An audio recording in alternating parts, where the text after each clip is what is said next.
Okay, so here we are, 5 months later, I think. Um, I just want to continue uploading videos like I was doing before on the last of season. New PC, so I guess the quality of the video is gonna be much better. And yeah, I think this is gonna be the fifth video.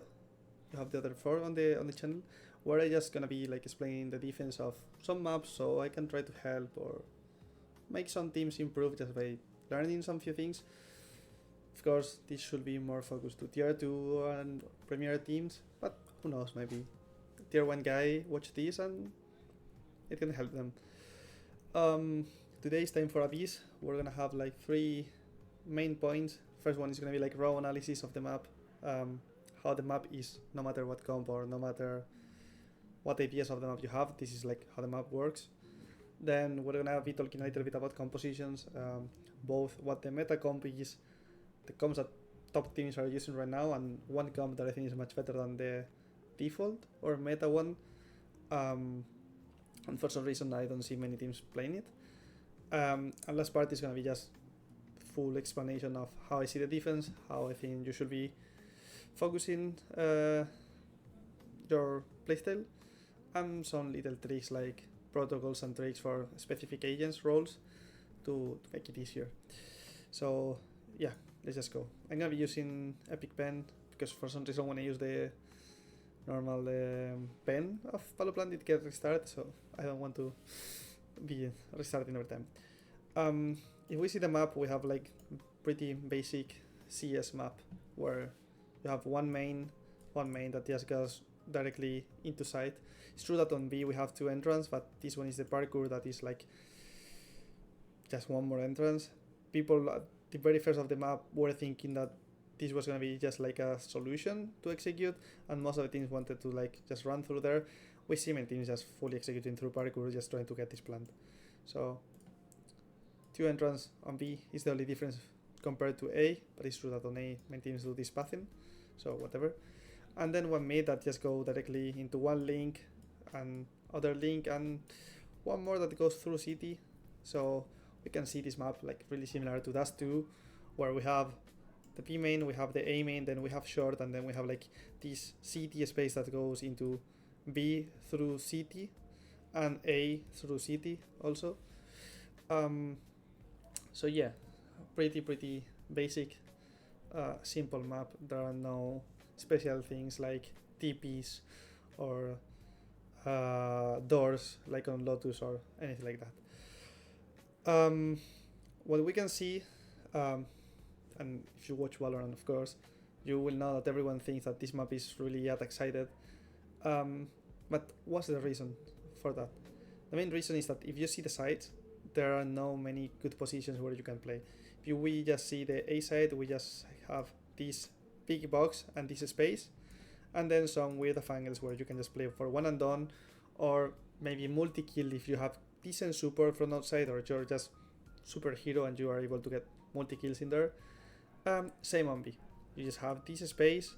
Also, you can play on books, but normally on books there's gonna be some util landing on you.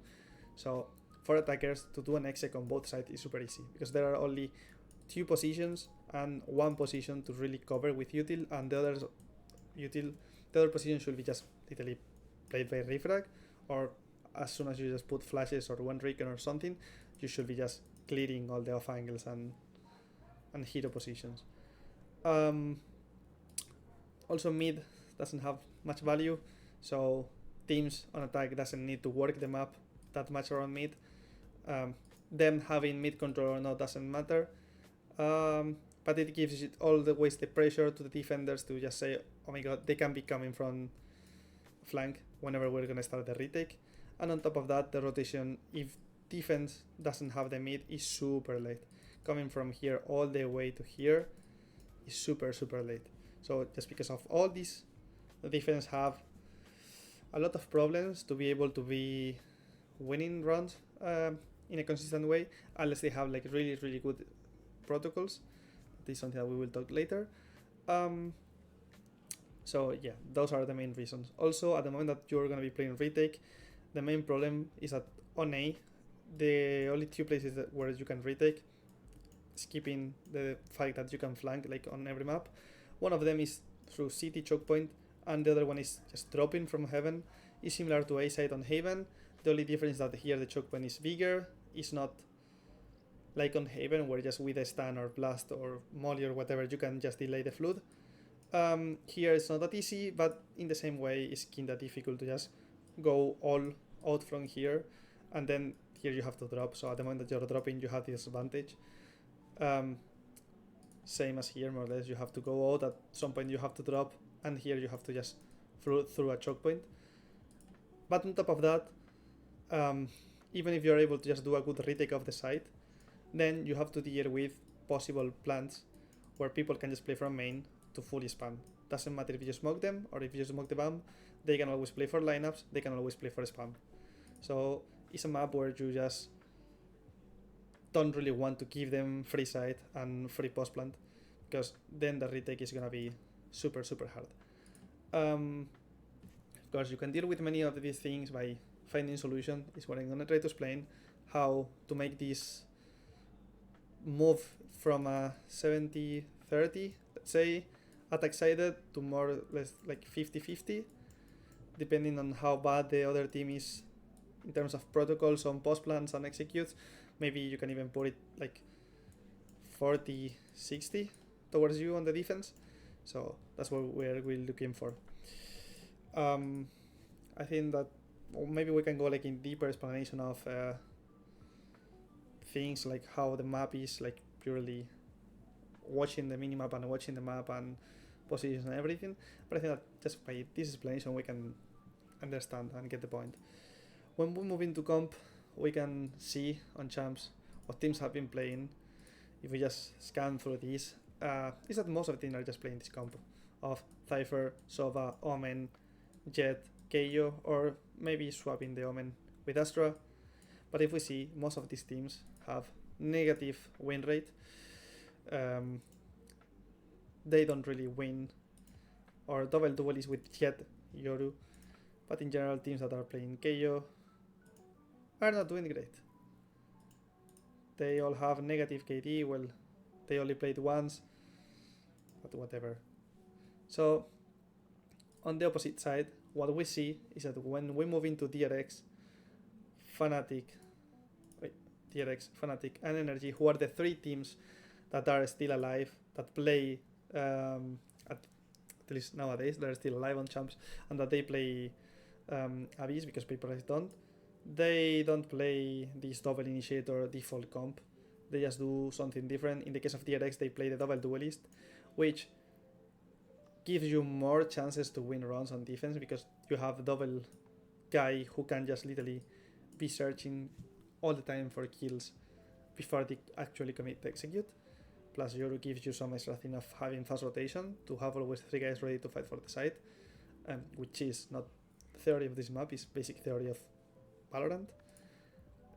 In the case of Fnatic, it's true that they're playing like double initiator with the Breach and the Sova, but the main difference that they have is that they have Waylay instead of Jet. So in the same way, they can just do like some hard takes or like cringe plays. And on top of that, if we see how they have been playing, their attack is of course super good. Making the attack work on this map is super easy. But on top of that, they have been winning 5 rounds consistently on the defense of this map, which is the difficult part. Both games they lost pistol and they managed to win 5 rounds. So in case that their pistol were good, probably this was a 7-5 for Fnatic and a 7-5 for Fnatic, which means that they're winning the half, which is more than enough. With 5 rounds, then you see, just need to do your job on the attack. The reason, even though I don't really think the comp is that good, Fnatic is one of those teams who has big protocols, they have big theory behind it, and I think that they are a super structured team on this map, and this make them win rounds just in an easy way. And from watching their bots, we're not going to be analyzing today, but from watching their bots, I really think that the few rounds that they were losing on defense were just because they were not following their structure, or what I think is their structure. And then last Energy, they play this difficult to deal comp with a double controller.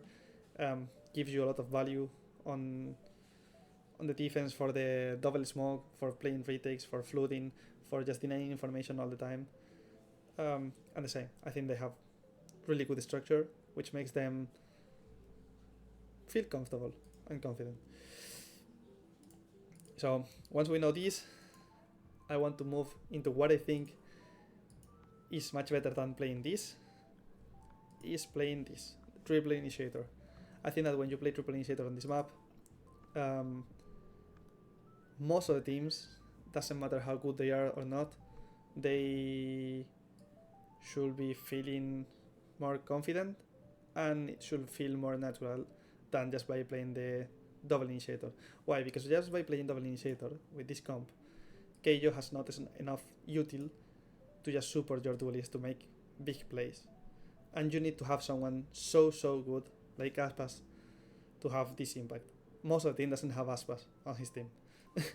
So it's really difficult to make this comp work in a consistent way compared to this one, where you just literally have a lot of util to be able to fight for everything.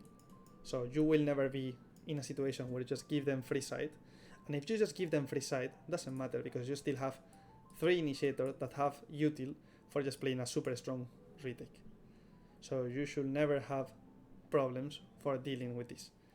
On top of that, in case that you just play like the theoretically good one, that is the Keijo, Yoru, and the other 3, you will have fast rotations in early round most of the time, because you just have the Yoru to have TPs and everything. And yeah, that's the thing.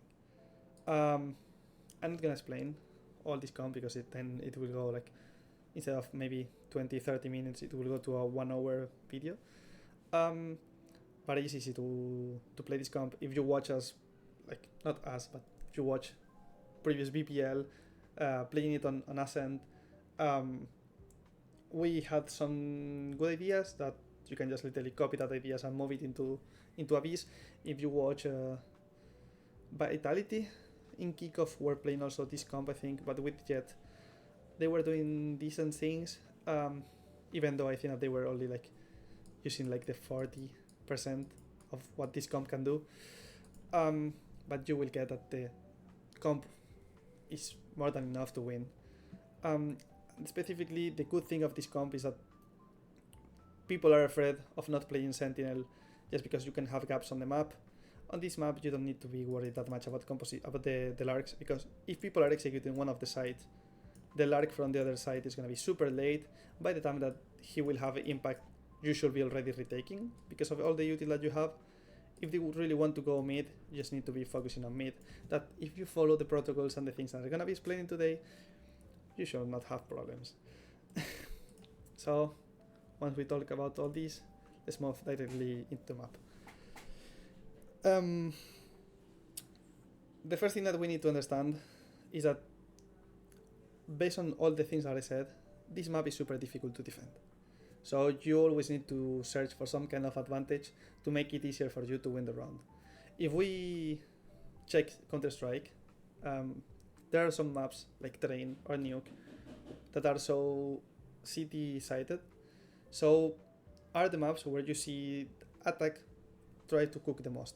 They like to craft a lot of micro plays to just put the 5v4. So every time that they put the 5v4, they have more advantage for winning the round. Back in the days, I think Inferno was also kinda terrorist-sided. So people were doing the same on defense. You were watching a lot of cringe picks with AVP, aggro on apps, different takes of banana, and many cute ideas to just put the 5v4. So on this map, we will need the same. We will need to find many ways by just doing some kind of aggros, just by playing some good setups, just by playing proactive around the map or whatever. We will need some amount of plays where we can just put the 5v4, or at least find this impact of being sure that they're scared of this plays. Why? Because if we just play like default theory of Valorant, where you just put operator FK on one of the sides, heal lock, tip, and the rest of you just rotate to the other side, doesn't matter what you do. Just because you only have 2 good positions to play in, teams will be able to execute on you if they have good execute protocols. And no matter what you do, they will get some kills. Because we can see many games on these champs where teams were 3 guys and they were losing the runs anyways just because the execute was good. So that's the third point. You need to have a creative duelist, and if you don't have it, you need to create and craft some good plays, give to him some resources, or you need to have some players that know how to play around your duelist doing X play. So even if he's just doing something on B, maybe your mid player is able to just find the lurker, or the other 2 guys on A have a cute idea, so he creates enough pressure, and at the reaction of them, they can find a kill and then steal a stronghold the side. Something like this. A team that is really good doing this, playing the default comp, so low util and just by good positioning and good reads, are MIVR. I think just playing the default comp, Aspas is one of the best, if not the best guy, to just take really good positions, and just by having one teammate with him, lock in some other space, and maybe taking this passive angle, he's able to put the 5v4. Especially when he has the Predator. I saw many setups where he's just holding here, his teammate is holding bottom for him. He goes off angle, his teammate is doing like the same that he's doing as default, and he just locking off angle. He get a shot, he dash out, they smoke, 5v4. He just insta drafting here and holding off angle.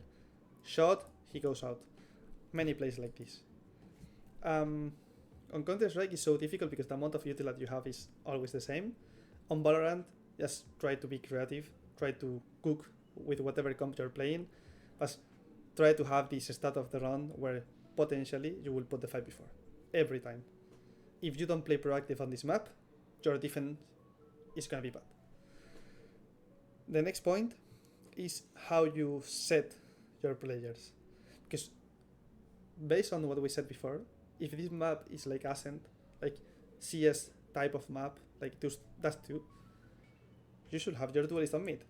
Like on Ascent, you have Sentinel, Sova, Jett controlling mid, Keijo, Omen, right? And you can see this map and you can say, yeah, it's gonna be the same. Keijo is knifing here whenever we see people. Omen is gonna put the one way. Cypher has his setup, Sova is just throwing recon whenever they want to exec. Okay, that's good. But then you're gonna have your duelist FK controlling mid, where potentially he's gonna get cancelled by smoke here, or double cage, or recon deep, or knife deep. You don't really want to have that, because teams don't really default mid, so your duelist is not gonna be finding any impact. And even if he's here, having a good read of 3 guys trying to take mid, the mid take for the attack is so easy that they will be able to just cancel him every time. So just because of that, the better playstyle with default comp, I'm gonna put default comp as an example every time.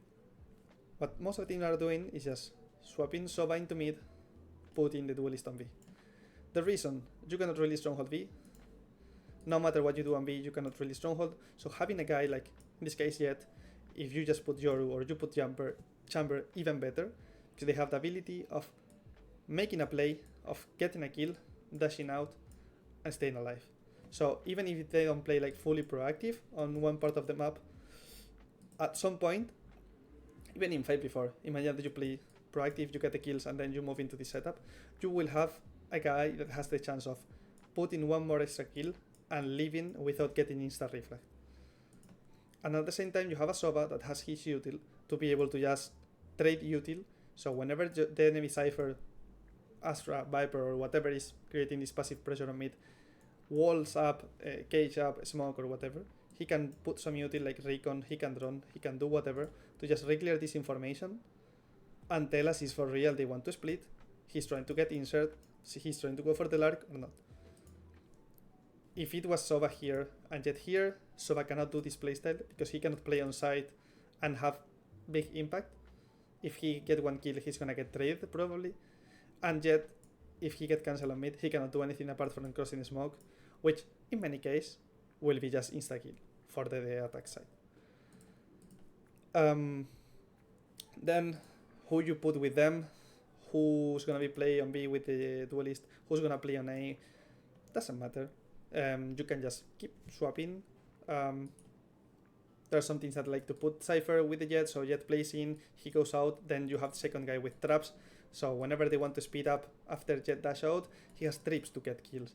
There are some other teams that prefer to have Keijo, so Keijo is gonna knife, stop the execute, or he can flash to allow him to just get one kill, drop down, repick with the flash. Some other teams prefer to have Omen just because Omen can do the same. You can have double guy in, double kill, TP and dash away. So it will depend on the kind of run, on the kind of default, on the kind of players that you have, on many things. You can have all these three setups with Keijo, Omen, and with Cypher, and just keep swapping around the game. If you just play different comp, like the triple initiator as I said, then it's the same. Just try to be creative, try to have this idea of I need to be proactive, as I said. Once I have been proactive, if I didn't find the kill, how I want to set my players in the mid round, or if it's a round where I don't want to be proactive, how I want to put them. Always prioritizing having a guy that can leave the side after having impact on B, and a guy that can deal with the passive pressure on mid. The third point that is super important to get with this comp is that even though mid is not that much important, it is, especially on the mid round, is the place that is gonna allow the defense to have faster rotations and have better read. This is something that many teams don't do, and that's why I really think that the defense of many teams is super weak, and why they're gonna be super late and they don't have really good reads is just because they end in a 2-1-2 where this guy is not gonna play here and he's just gonna go towards B or towards A and he's gonna hold passive. And they never get mid control in mid run, or they don't really re-clear the information. So by not doing this, that means that the rotations will always be horizontally, it's well said, and not vertical. And on top of that, they won't have really good reads, and they will be aware and afraid of possible lurks just because you just lack of control. As soon as you just lose this and lose this, and of course you're not taking mid, you have no map control. Attack can do fakes, can do whatever, or can just regroup as 5 and hit. Just because the rotation is gonna be late, they will have a potential 5v2 or 5v3, where probably, based on what we said before, they're gonna win the round because they will get positive trades, and then they just need to do good post plant, and they're winning the round. So, what I want teams to do more and more and more is in mid round. If you don't have this 5v4 that I said, or you don't have this possible 5v4 or 5v5 with better ults or better something where you can just go for this setup of initiator playmaker, let's say, just please move into mid and re-clear mid. Put someone to follow the drone whenever you are droning. Throw recon, if you don't see anything, walk down mid with 3 guys. Do some creativity. Put some creativity also on the mid round, depending on the comp, but re-clear mid. Be sure that there is no one here camping that is gonna go for late flank. Because if you're able to take this deep space, no matter where they want to go, your round is gonna be super easy. If they want to exec B, you might be able to fight them before the exec. If they want to go A, you might be able to fast flank. The same on B. So just by doing this, it means that the bad part of leaving sides for retake, that is that you have to float from a drop and tiny choke point, goes off. Why? Because you're flanking them. So you have 3 different entrances. If they want to trade the map, they have to do the same. They have to go through a drop where they have to start jumping and pushing, so you have the advantage holding them, or go through a rope where you have the advantage by holding them, or they need to push a tiny choke point that then for them to hold the post plant it's gonna be super difficult. So proactivity in mid round, around mid is super important. Vertical rotations. After this proactivity, even more. So these 3 points are basic to have a consistent defense on Abyss. First one, creative in early round. Second one, having info initiator in mid and the playmaker on B.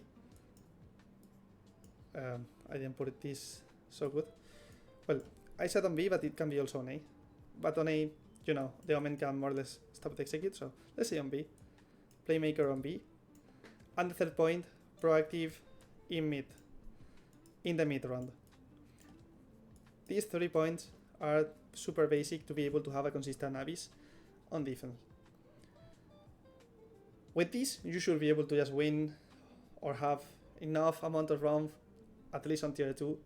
When you move into tier 1, and what I refer about tier 1 is like VCT playoff, you need something extra.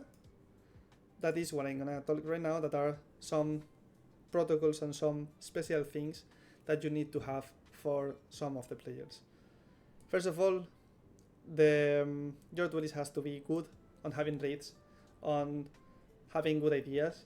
As I said before, you can just put your player to just watch Aspas and copy his ideas, or try to think like why Aspas do this or that, because he's one of the best on having those reads.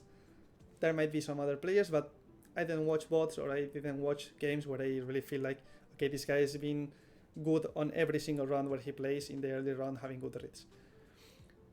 But the most important agent on this map is Sova. No matter what comp you play, you're gonna be always playing Sova. So your Sova has to be good using util. Knowing when to use the recon and when to use the drone is super important.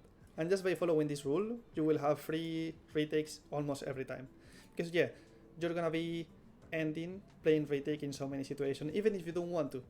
Because mistake can happen in a game, because many things can happen. So, this is a rule that top teams I really think that are following. If they're not following, by setting this, is something that they do natural, and it feels so good when I see this. If we see the sides, when you're retaking, you have 3 parts of the retake: close, side, main, close, side, main, right? All these 3 zone, or 2 of them, can be fully retaken with a drone. So every time that you're gonna be playing retake, you need to be sure, every time that you're gonna be retake, I mean, that you said that, okay guys, fight it, we leave A, we're playing retake A. You must have the drone.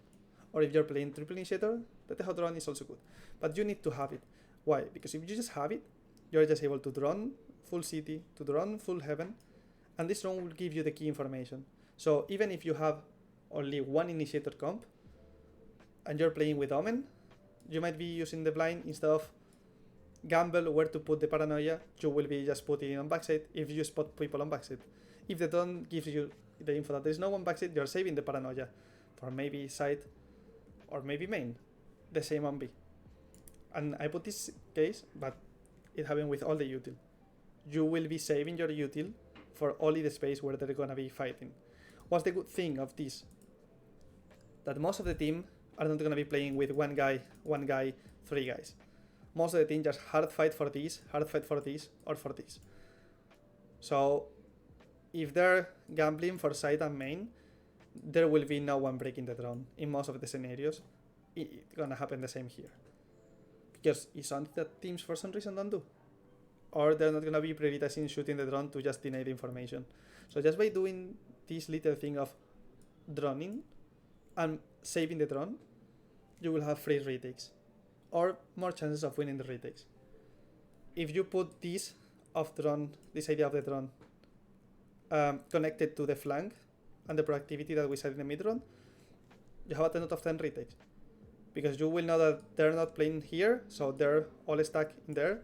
You have people that are gonna pressure from behind. Just put the util on them, just crunch them. They're fucked. They have nothing to do.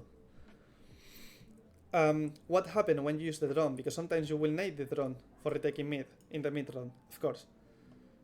In that situation, a really simple rule that you can do is whatever side you're gonna be playing for retake, just send the Sova there and try to play hard or stronghold on the others. So imagine that we have the scenario where we're playing default comp. Okay, you and Cypher. Imagine that we're playing like this, right? You're running mid, Jet is taking mid or whatever. At this point, you cannot fight for both sides.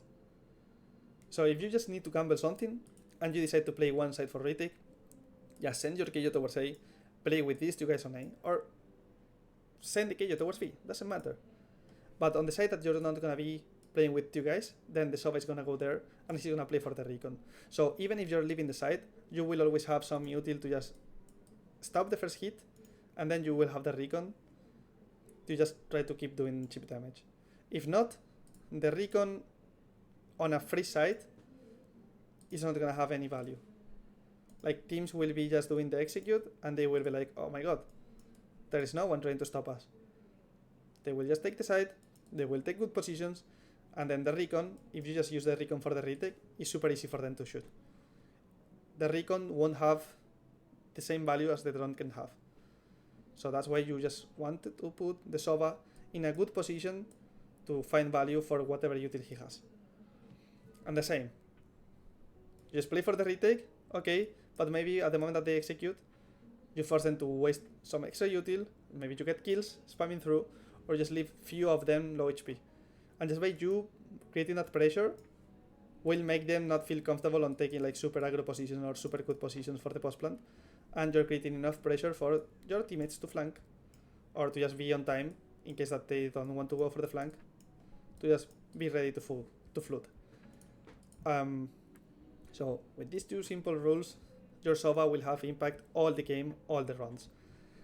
And last thing, don't be afraid of playing retake on this map. I know this is a bit the same, but what we said, if you're in a good read and you know where they're gonna hit, and you're not gonna have three guys ready to fight for the side plus fast flank, or you have a composition that doesn't allow you to like fully fight the execute to them because you did anti-strat or whatever, and you know that their execute is better than your stronghold on the side, just leave it. Play for the chip damage. Imagine that is A. Just play for the chip damage and be sure that you just hold good positions. Teams cannot really play a post plant versus you if you have these protocols. If you have all these protocols, you should trust your retake a lot. Doesn't matter if it's with a flank or if it's just normal retake. But just by following the drone retake protocol and the other things that I explained before, you should be trusting your retake. So just hold. Do the chip damage and hold. They need to push you. Just be sure that by the moment that they're pushing city, you're in a good position. You're just on parkour, holding the push. You're just here. That you're just like literally in good anti-push position. Why? Because I see many teams that do like the correct thing. They're just flanking. They're just leaving the side for retake. They get one kill maybe at the moment that they're executing. But then they're just holding here. So, boom, they puff like the smoke. They get the kill. They got all backside. They even got heaven. So they just do open plant. You're done. So, this is the last step that you have. Don't throw the round at the moment that you are already playing retake. You already find the impact on the retake with the recon, or you have the drone so you know that you're chilling on your retake. Don't throw it. Just follow the theory of strong side, weak side.